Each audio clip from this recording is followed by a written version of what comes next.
Kumusta na ang dating reyna ng mga diwata? Paumanhin kung ginambala ko kayo ng ganito.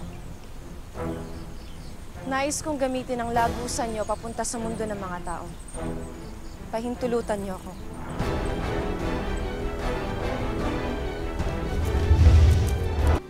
Tiyak magiging happy si Lolo Imaw nito pag binigay ko sa kanya tong juice. Teka, tikman ko nga. Ay, ang asim! Hindi naman matutuwa si Lolo Imaw nito eh. Batang ligaw, mabuti na tagpuan ka na. Ano yung sabihin mo sa akin? Nasaan si Amihan?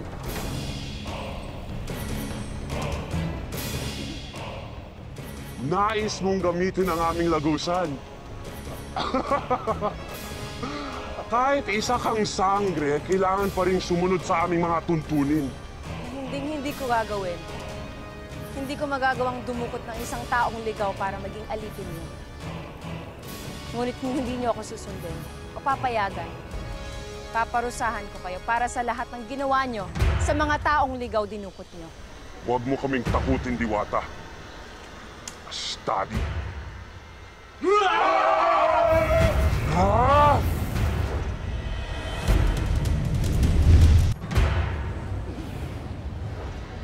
Kung hindi niyo ako papayagan, tatangayin ng alimpuyo ang buong puta ninyo. Seda! Napayagan na kita.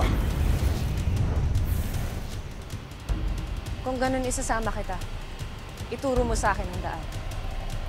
Dito. Halika.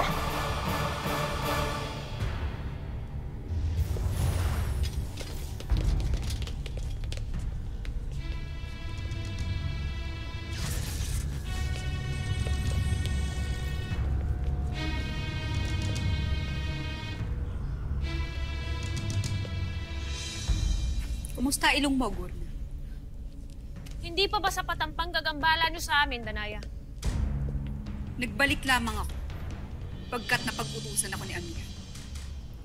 Nais niyang humingi sa'yo ng sapat na panahon para mapag-isipang mabuti ang hinihigi mong kapalit sa kanyang anak. Sige, Danaya. Sabihin mo sa ating kapatid na pumapayag ako. Ngunit bibigyan ko lamang siya hanggang bukas ng gabi upang makapag-isip. Mabuti naman at di mo na ako pinahirapan. Pasneya ka. Ashtan. Sabi na nga ba't tama ang hinala ko? May pinaplano ang aking kapatid, kaya sila humihingi ng sapat na panahon. Mas lalo kong kinakabahan para sa iyong anak mahal na rin.